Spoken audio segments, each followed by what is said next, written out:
Good morning, good evening, good afternoon, whatever the case may be when you are seeing this. Again, if my mother's the only one watching this, hey Mom, nice to see you again on YouTube.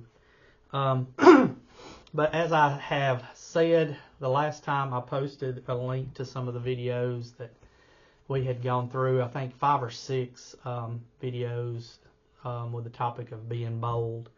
And I felt like the Lord was moving us away from that. Don't really have a topic, so to say, that we're going to look at for the next few videos or anything. So it may just be individual videos that are devotional Bible studies, whatnot.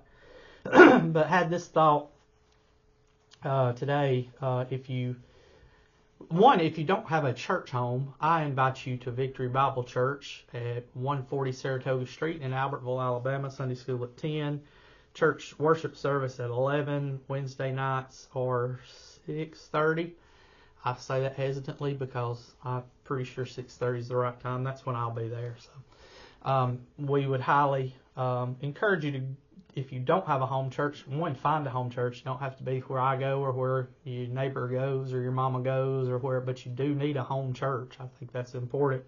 We'd like to invite you to come be with us. But if you were with us, and you did come at 10 o'clock on Sundays for Sunday school, we're in the book of James. So we've been talking quite a bit. And when I say quite a bit, I think it's been a couple of months now, and we're on verse 16, 17, somewhere around there. So we move slow. But we have been talking quite a bit about faith, what living faith and dead faith looks like, and the importance of faith and the importance of endurance, and how going through trials and tribulations builds our faith. If life were just a bed of roses and we never had to rely on God, everything just was always perfect and we'd never had any problems, we wouldn't rely on God, for one. But it's in the times when we have to put our faith to the test, when we have to endure, that we build strength and we build endurance and our faith grows. And it made me think of this passage, and it's not really about faith per se, but I think of it. I'm going to link a video in the comments of this YouTube video to a song that brought this to mind the first time I heard it by this artist. It brought this scripture to mind. It's not a gospel song, but it's going to be in there if you want to go look at the song, because I really enjoy the version of it. But anyway, in 1 Kings chapter 18, we read, there was chapter 18 is, we've got the showdown between Elijah and the prophets of Baal. Elijah's showing Ahab God's really in charge. This is how things are. But later on here, we're going to read a couple of verses, starting in chapter 18, verse 41. Elijah had called for there to be no rain on the space of the earth until he prayed for the rain to come again. So if you go through and study it, there's a roughly 3.5 year period that it was drought. There was no rain. And then we get to verse 41. It says, and Elijah said to Ahab, get thee up, eat and drink, for there is the sound of an abundance of rain. First off, Ahab probably thought he was crazy. You're about to tell me it's going to come a flood, and it hadn't even rained a drop in 3.5 years. But think back to Noah, all the years he preached, the flood's coming, and nobody listened, but he was faithful to continue to preach because he knew what God had told him and he knew what was going to come. The same here. Elijah had told him, and he had that faith still after 3.5 years that God's told me when I pray for this rain, it's going to come. So he tells Ahab here, get up, eat and drink. There is the sound of abundance of rain. Verse 42, it says, so Ahab went to eat and to drink, and Elijah came up to the top of Carmel, and he cast himself down upon the earth and put his face between his knees. There, to me, is when we're going through a trial and we're relying on our faith.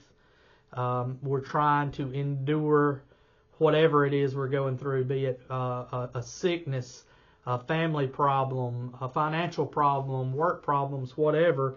Elijah knew where he needed to start, and that was on his knees praying to God. Back up to where he had the showdown with the prophets of Baal, what was the first thing he did? He rebuilt the altar. Everything begins and has to be founded on prayer and a relationship with Jesus. That's where our faith comes from. Prayer and depending on Him is where our faith gets strengthened and gets built.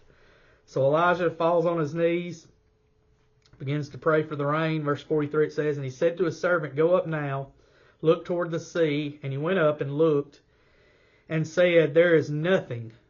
And he said, Go again 7 times. How many times when we talk about our faith and our endurance do we give up too soon? It would have been easy for Elijah to have prayed. He knew the promise God had made him.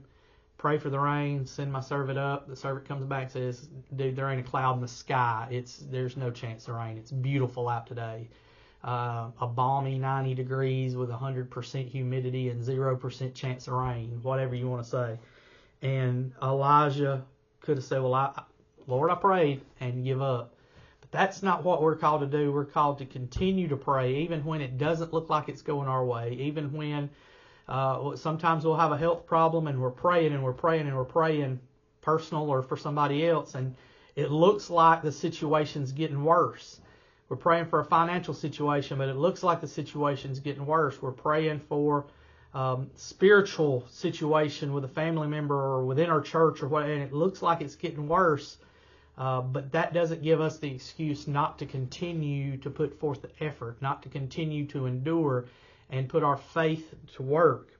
Because it says here in verse 44, after he told him to go up 7 more times, it says, And it came to pass at the 7th time that he said, Behold, there ariseth a little cloud out of the sea like a man's hand. Just a small cloud, nothing in particular, nothing big, no big dark looming storm cloud, just a small cloud about the size of a man's hand coming up out of the sea. And he, being Elijah, and he said, Go up, saying to Ahab, Prepare thy chariot, and get thee down, that the rain stop thee not. He had faith, and through his faith, he had patience, and with his patience came endurance, and all of these things work together.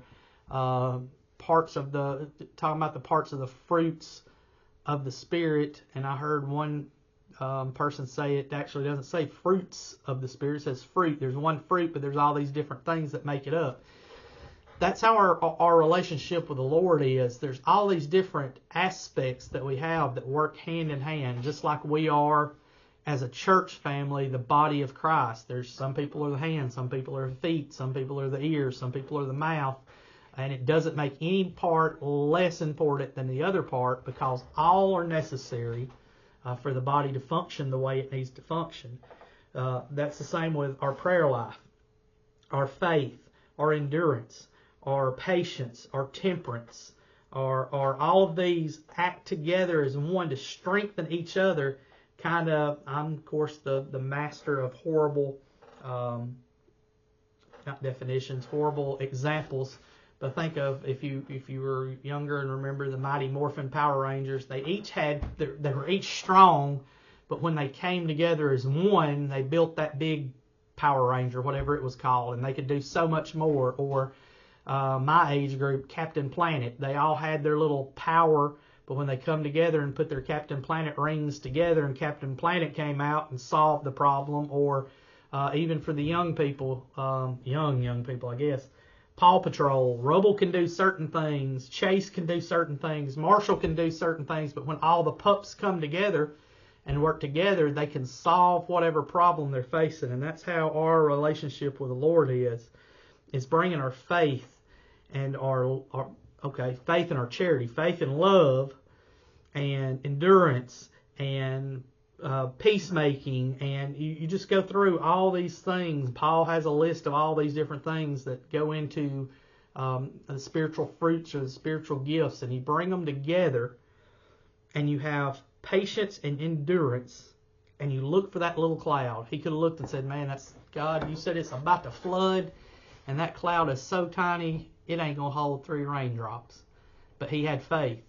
He knew what the Lord had done for him before. He knew, he had seen, he had experienced firsthand all these things that God had already brought him through. And maybe you're one of those today.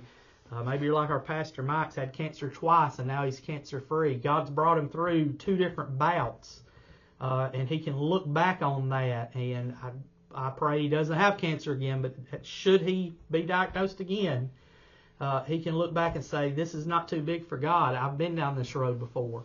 And then also he can give help to those who haven't been down that road before. I haven't faced that, but if I were told tomorrow that I've been diagnosed with cancer, there's some men and women of God who's been down that road, and through their faith and their endurance and their perseverance and their prayer, I can have hope, not just a hope in something dead, but a lively hope that, hey, it may not work out here on earth, but my hope's not here on earth in the beginning. My hope's not in doctors. My hope's in Jesus Christ. My hope's in life after this life. My hope is to one day actually start living, because we're not living. We can live here, but we're not living until we get there, and then we're going to do some living. But anyway, just a thought is when you pray, don't just give up.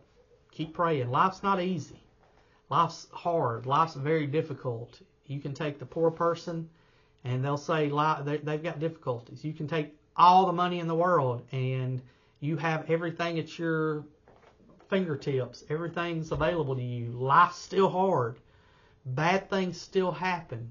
Disease still comes. Death still comes. We live in a fallen creation. But it's our faith. It's our endurance. And thinking back to the song, I'm going to put in the comments if you care to listen to it or not. I love the version of it. You might not. But the song says, have you ever seen the rain?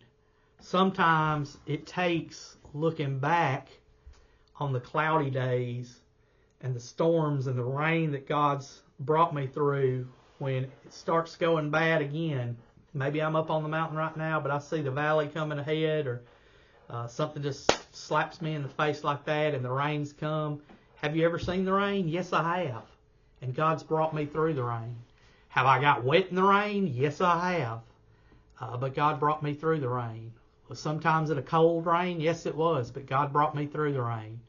Sometimes a lot of lightning strikes and thunder, and it got loud and scary, and trees fell down. We're talking spiritual now. Trees fall down and the winds get up. Yes. But God's brought me through those. Yes, I have seen the rain. Have you ever seen the rain? Think back to those things that God has done for you. Think back to those memorials that you have in life. Think back to like in Joshua where they set up the 12 stones to signify to the children, this is what God did for us.